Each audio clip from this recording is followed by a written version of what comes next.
all you coin aficionados out there, and welcome to the Phil and Sing Coin Channel. Today we've got a bunch of 1981 10 centimo coins. And I'm not sure why we got so many, but we probably have 10 or 12 here. And so let's just take a look at them. We'll start with this one here. There it is. So you can see at the top it says Ang Begong Lepunan across the top, or the New Society.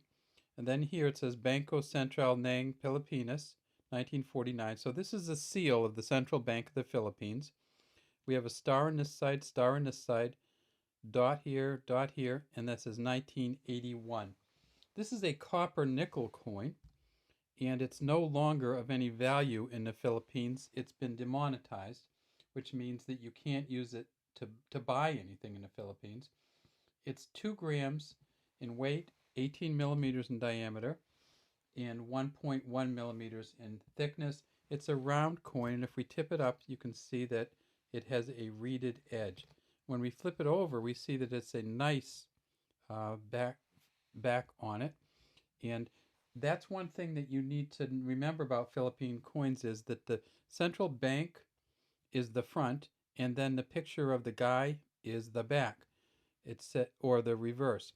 It says Republica ng Pilipinas, 10 centimos. And down here we see there's a BSP for Central Bank of the Philippines, or Banco Central. We see Francisco Baltasar wearing a laureate headdress, and kind of this. This often symbolizes a poet. And you see he's wearing a nice button-down shirt. We have these stars all around the outside. In 1981, we don't have a good idea how many they made.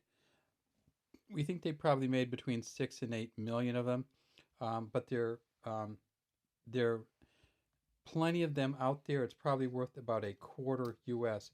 If we look at some of the other ones and how they wore, so this is another 1981, and on this one, you can see that it wore right through to the center core of it.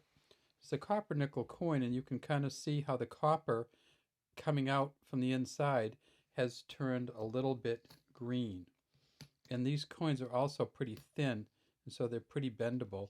In fact, if we put them up next to each other, you'll see that this coin is a lot thinner than this coin. So it's not clear to me. This one almost looks like it's a counterfeit almost. It just has a different feel to it.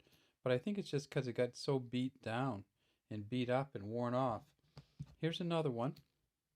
This is again a 1981, and you can see that the copper has turned a little bit green on here. There's another 1981. You can see how it's just wearing off in some of these coins. And if we look right down in here, let me see if I can show you. That used to be a star, but now it just looks like a kind of a scratch or a dot. And these used to be stars. So let's take a look at this one versus the newer one and flip that right over. So if we look at this one, and then we look at this one, you can see how the stars have just totally worn out on this one. And it's actually worn right down through. You couldn't even tell on this one that there used to be stars on it right here. So this is the same coin, same year, but the wear pattern on this has just worn it right out. We've got a few like that have just high degrees of wear. This one's a little bit better, but if you see, there's very little definition in here. We got another one here, and 2 more I think we'll look at. If we look at this one here, we see that it is again much higher definition. These 2 are much higher definition. And we tip it up, we see the 10 centimos here, Republic name Pilipinas, and the laureate. You can kind of see the eyes, and again the Francisco Baltasar here. So we have a bunch of these coins. They're in a bunch of different conditions.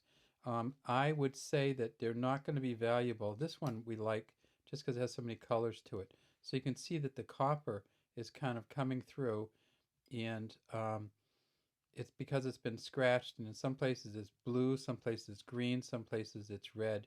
And this is just one that we kept just because we like the color and the wear on it. Okay, so these aren't very valuable. They were made from 1979 till 1982, this version. And it is probably worth about 25 cents in the United States of America. All right, that's all we have today from the PHILINDSING Coin Channel. We'd love to have you subscribe to our channel and leave any comments you might have in the comments.